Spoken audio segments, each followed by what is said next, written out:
à mon aide. Seigneur, viens vite à mon secours. Gloire au Père, au Fils, au Saint-Esprit, maintenant et toujours. Dans les siècles des siècles, Amen. Alléluia. Roi du ciel, consolateur, Esprit de vérité, toi qui es partout présent, toi qui emplis tout, trésor de grâce et donateur de vie, viens et demeure en nous. Purifie-nous de toute souillure et sauve nos âmes, toi qui es bonté. Roi du ciel consolateur, Esprit de vérité, toi qui es partout présent, toi qui emplis tout, trésor de grâce et donateur de vie, viens et demeure en nous. Purifie-nous de toute souillure et sauve nos âmes, toi qui es bonté. Mon âme languit, Et je te cherche avec des larmes, Seigneur. Vois mon affliction, illumine mes ténèbres, afin que mon âme soit dans la joie. Seigneur, donne-moi ton humilité, afin que ton amour soit en moi et que ta crainte vive en moi. Mon âme languit et je te cherche avec des larmes, Seigneur. Vois mon affliction, illumine mes ténèbres, afin que mon âme soit dans la joie. Seigneur, donne-moi ton humilité, afin que ton amour soit en moi et que ta crainte vive en moi. Mon âme languit et je te cherche avec des larmes, Seigneur. Vois mon affliction, illumine mes ténèbres, afin que mon âme soit dans la joie. Seigneur, donne-moi ton humilité, afin que ton amour soit en moi et que ta crainte vive en moi. Psaume 118, strophe 11.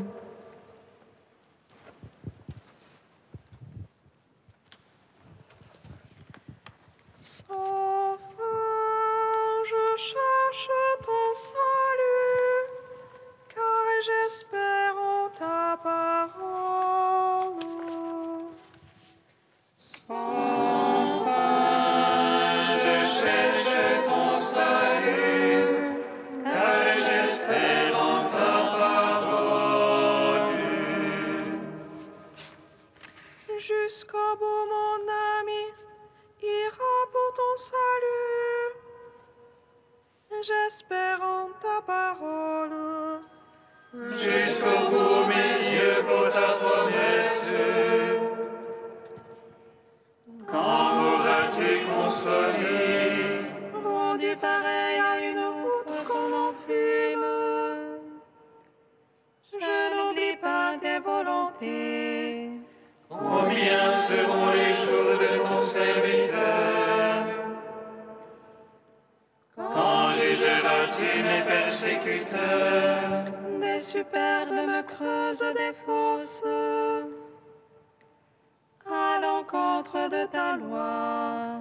Vérité, tout désordre est de moi. Quand le mensonge me persécute, On viendrait à bout de moi sur terre, sans que je laisse tes préceptes. selon ton amour, vivifie-moi. Je garderai ton témoignage.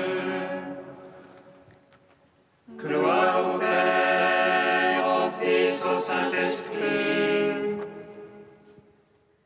pour les siècles des siècles. Amen.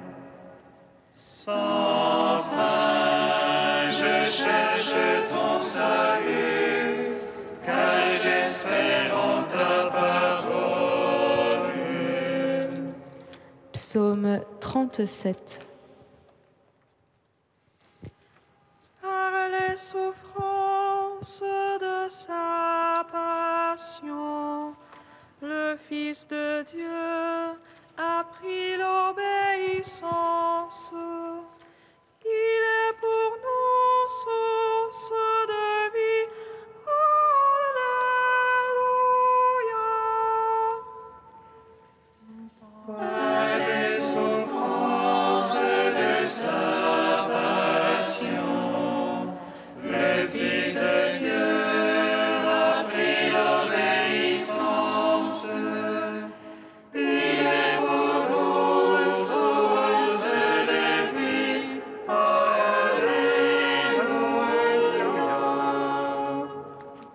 Seigneur, ne me châtie pas dans ton courroux. Mon Dieu, ne me reprends pas dans ta fureur.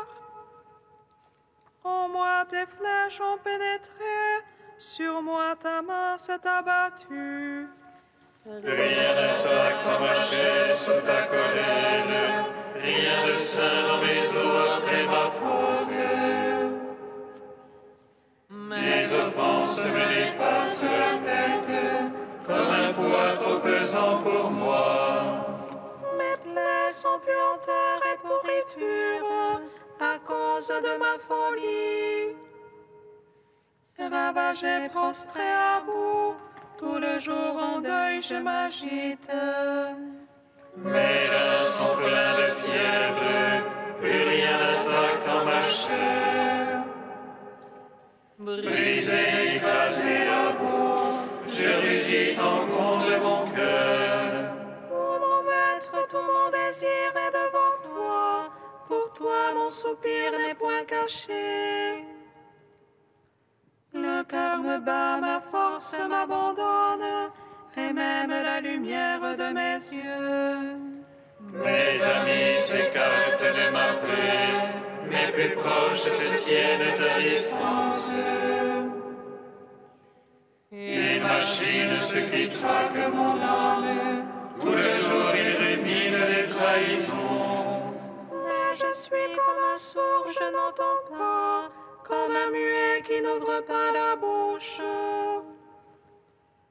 Comme un homme n'ayant rien entendu, qui n'a point de réplique en sa bouche. C'est toi, Seigneur, que j'espère, c'est toi qui répondras, Dieu mon Maître. J'ai dit qu'il ne se gosse sur moi, qu'il ne gagne sur moi quand mon pied penche. Oh, je suis voué à la chute, mon tourment est devant moi sans relâche. Mon offense, oui, je la confesse, je suis anxieux de ma faute. Ceux qui me nuisent à ta plaisir foisonnent, ils sont légions à m'en vouloir sans pause.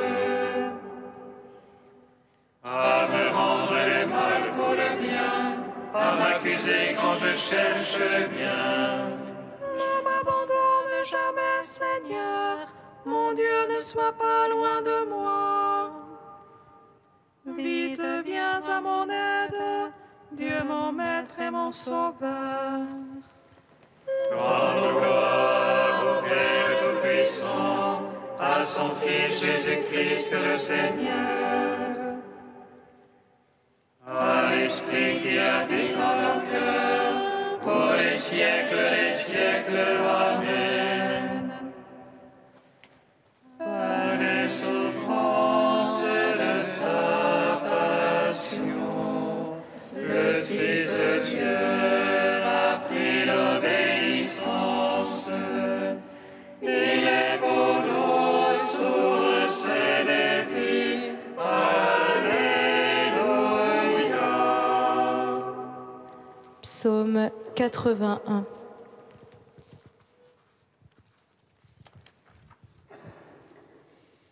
Dieu se tient au conseil divin. Au milieu de Dieu, il juge. Jusqu'à quand jugerez-vous faussement?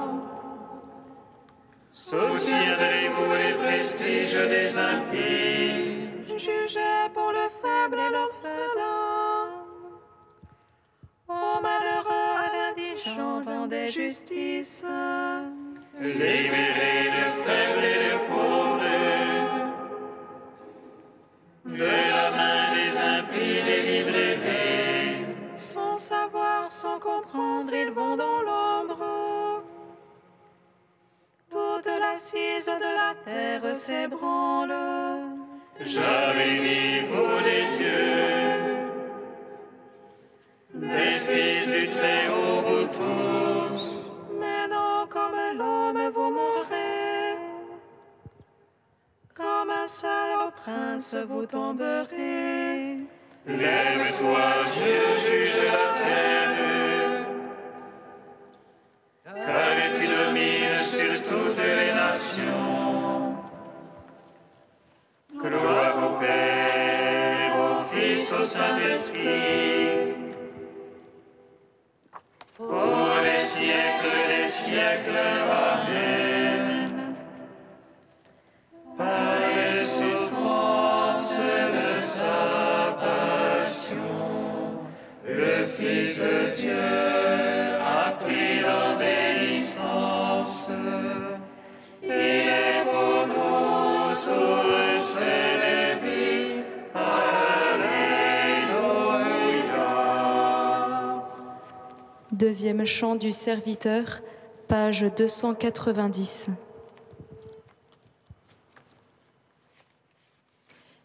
Écoutez-moi, îles lointaines, soyez attentifs, tout le peuple de la terre. J'étais encore dans le sein maternel quand le Seigneur m'a appelé. Il a fait de ma bouche une épée acérée, il m'a protégé dans l'ombre de sa main. Il a fait de moi sa flèche préférée, il m'a scellé dans son carquois. Il m'a dit, tu es mon serviteur, en toi je veux me glorifier. Moi je pensais, je me suis fatigué en vain, j'ai en vain usé mes forces. Mais non, mon droit subsistait près du Seigneur, ma récompense auprès de mon Dieu. Aux yeux du Seigneur, j'étais glorifié, et ma force, c'était mon Dieu. Il m'a dit, c'est trop peu que tu sois mon serviteur, pour relever Jacob et rassembler Israël. Je veux faire de toi la lumière des nations, un instrument de salut jusqu'aux extrémités de la terre. Rendons gloire au Père Tout-Puissant, à son Fils Jésus-Christ le Seigneur, à l'Esprit qui habite en nos cœurs, pour les siècles des siècles. Amen.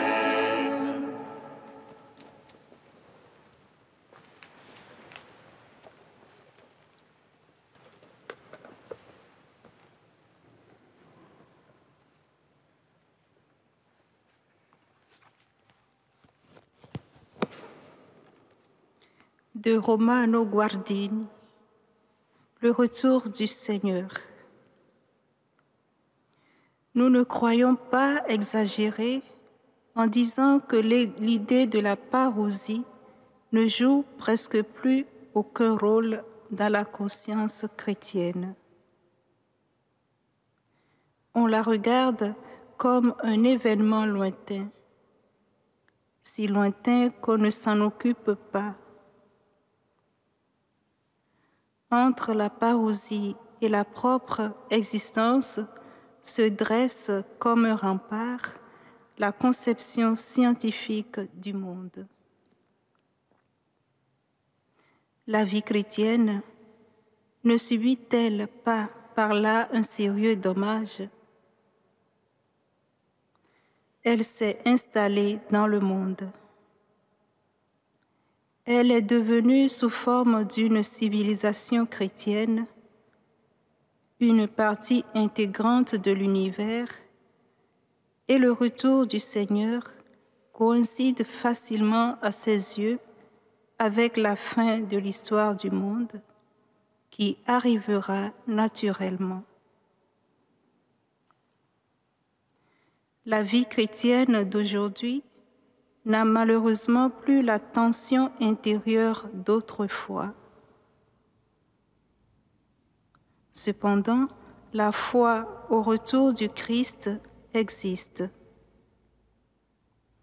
Elle peut sommeiller, mais aussi se ranimer. Toutefois, elle a le caractère d'un germe. Il faudrait, pour qu'elle se ranime, qu'elle aille moins de soi peut-être, que le côté douteux de l'idée de civilisation chrétienne apparaisse clairement comme tel, que le fossé qui existe entre la révélation et le monde soit élargi au lieu d'être comblé. Alors, on pensera aussi de nouveau au retour du Seigneur. On ne peut pas dire grand-chose sur ce sujet. Les différents éléments de la vérité chrétienne ont leur temps. Tantôt ils sont brillants et agissent puissamment sur les esprits, et tantôt ils perdent apparemment leur importance et leur éclat pour réapparaître plus tard comme réponse à de nouvelles questions vitales.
Chantons les merveilles de Dieu, rendons-lui grâce.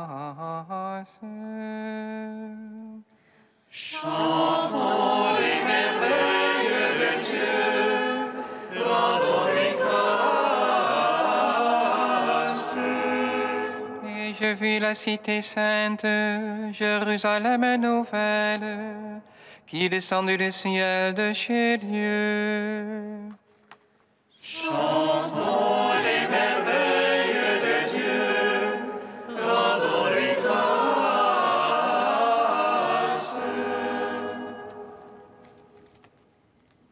Lecture de l'Apocalypse de Saint Jean.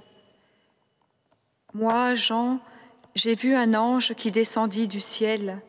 Il tenait à la main la clé de l'abîme et une énorme chaîne. Il s'empara du dragon, le serpent des origines, qui est le diable, le Satan, et l'enchaîna pour une durée de 1000 ans. Il le précipita dans l'abîme qu'il referma sur lui. Puis il mit les scellés pour que le dragon n'égare plus les nations jusqu'à ce que les 1000 ans arrivent à leur terme. Après cela, il faut qu'il soit relâché pour un peu de temps. Puis j'ai vu des trônes. À ceux qui vinrent y siéger fut donné le pouvoir de juger.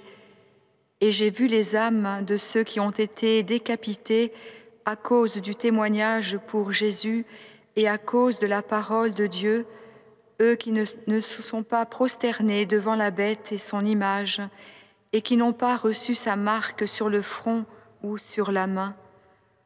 Ils revinrent à la vie et ils régnèrent avec le Christ pendant 1000 ans.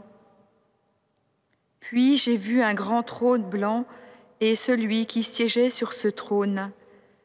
Devant sa face, le ciel et la terre s'enfuirent, nulle place pour eux. J'ai vu aussi les morts, les grands et les petits, debout devant le trône. On ouvrit des livres, puis un autre encore, le livre de la vie. D'après ce qui était écrit dans les livres, les morts furent jugés selon leurs actes. La mer rendit les morts qu'elle retenait, la mort et le séjour des morts rendirent aussi ceux qu'ils retenaient, et ils furent jugés, chacun selon ses actes. Puis la mort et le séjour des morts furent précipités dans l'étang de feu. L'étang de feu, c'est la seconde mort. Et si quelqu'un ne se trouvait pas inscrit dans le livre de la vie, il était précipité dans l'étang de feu. Alors j'ai vu un ciel nouveau et une terre nouvelle, car le premier ciel et la première terre s'en étaient allés, et de mer il n'y en a plus. Et la ville sainte, la Jérusalem nouvelle, je l'ai vue qui descendit du ciel d'auprès de Dieu, prête pour les noces, comme une épouse parée pour son mari. Gloire et louange à toi, ô Dieu vivant. Gloire et louange à toi, ô Dieu vivant.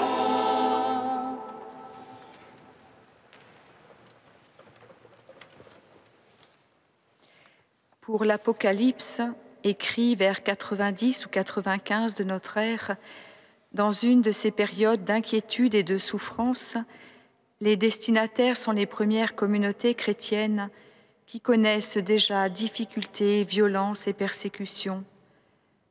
Que veut donc faire l'auteur, disciple du Christ, un frère dans la foi, sinon affermir ceux qui, comme lui, veulent rester fidèles à la foi reçue des apôtres? Que veut donc faire l'auteur inspiré, sinon enraciner davantage encore leur foi en la personne du Christ Jésus, en sa parole? À travers ce livre, l'auteur encourage, exhorte les disciples, les amis de Jésus, à tenir bon dans le Seigneur. Il les invite à se réveiller, à ne pas s'affadir, s'attiédir dans l'attente du retour de leur Seigneur. À travers ce livre, le visionnaire de l'Apocalypse voit aussi loin, très loin, afin que le présent de l'Église soit toujours enraciné dans l'espérance qui oriente et dynamise, qui console aussi au moment de la nuit. Il donne alors à contempler les promesses du Christ qui s'accomplissent définitivement. Il donne à contempler le but vers lequel l'Église, toute l'Église, humanité rassemblée sous un seul pasteur, marche et auquel elle aspire.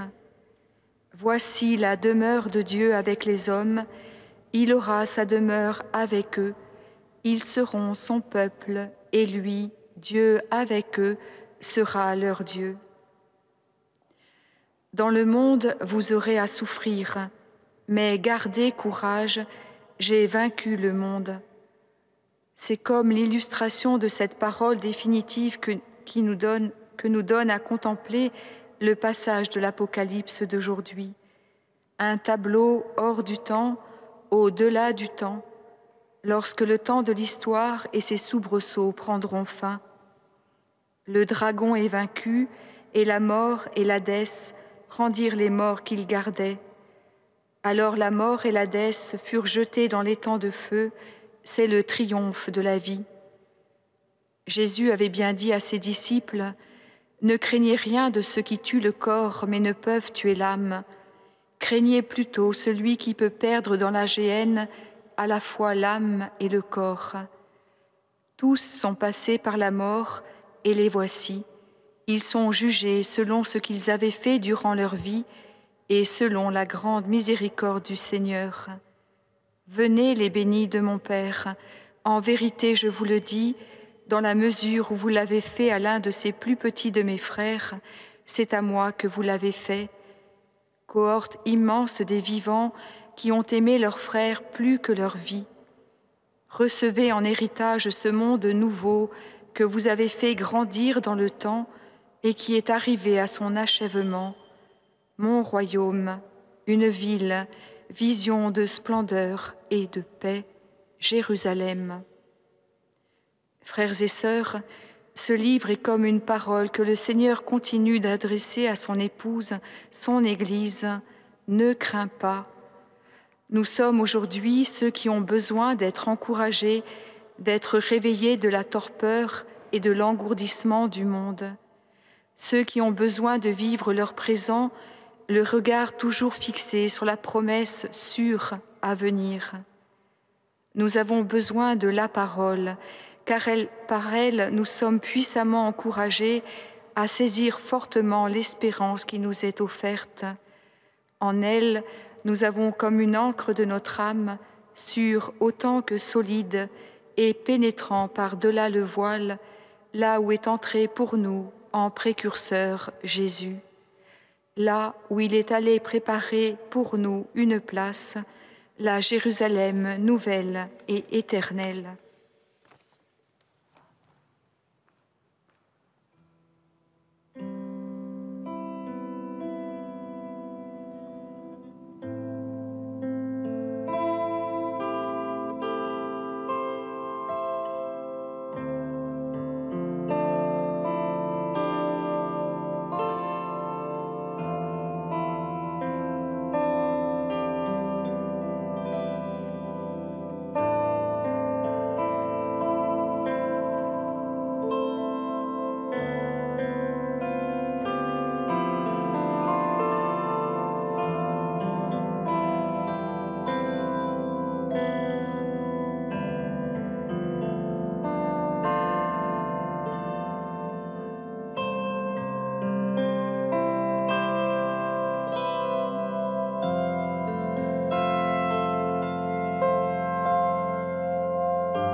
Exauce-nous, Seigneur de gloire. Exauce-nous, Seigneur de gloire. Pour tous ceux qui te cherchent avec sincérité, Seigneur, nous te prions. Que ton amour puisse toucher leur cœur et illuminer leurs yeux. Exauce-nous, Seigneur de gloire. Pour tous ceux qui s'égarent en te cherchant, Seigneur, nous te prions. Que ton Église soit pour eux un phare pour retrouver la route vers toi. Exauce-nous, Seigneur de gloire. Pour tous ceux qui, riches de leur vie, ne te cherchent pas, Seigneur, nous te prions. Suscite des témoins de l'Évangile qui sachent parler à leur cœur. Exauce-nous, Seigneur de gloire. Ô Dieu saint, ô Dieu fort, Dieu immortel, prends pitié de nous. Ô Dieu saint, ô Dieu fort, Dieu immortel, prends pitié de nous. Ô Dieu saint, ô Dieu fort, Dieu immortel, prends pitié de nous. Gloire au Père et au Fils et au Saint-Esprit, maintenant et toujours et dans les siècles des siècles. Amen.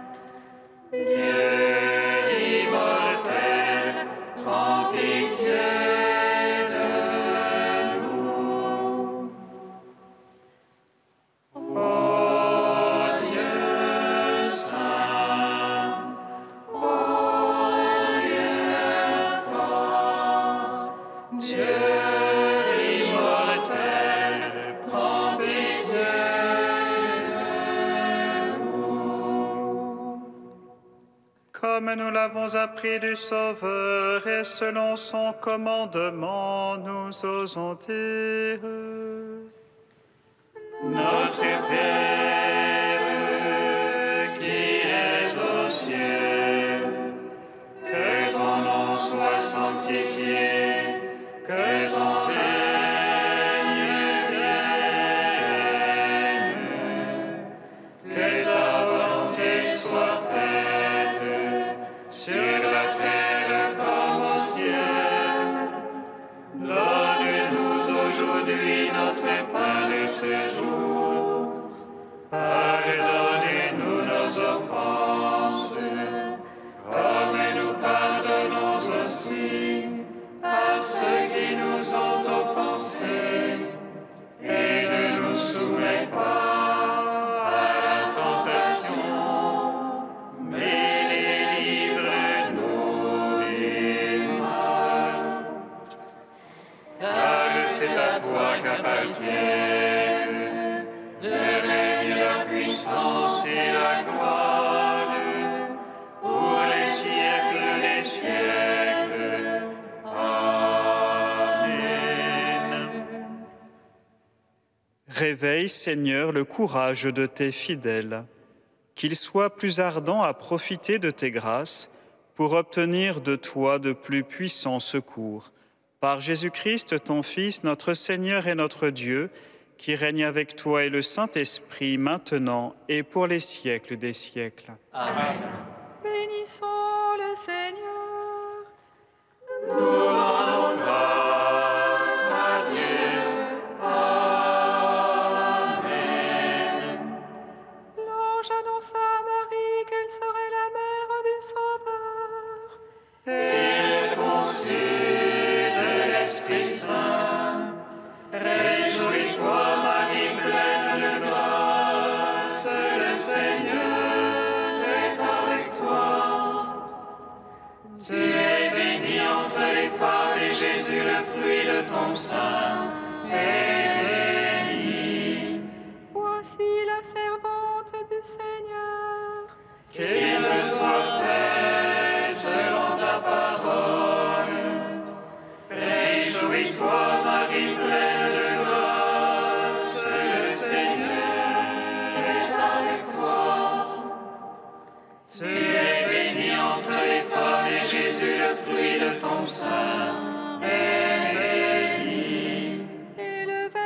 de ses pécheurs. Et il a demeuré parmi nous. Réjouis-toi, Marie, pleine de grâce, le Seigneur est avec toi. Tu es bénie entre les femmes, et Jésus, le fruit de ton sein, est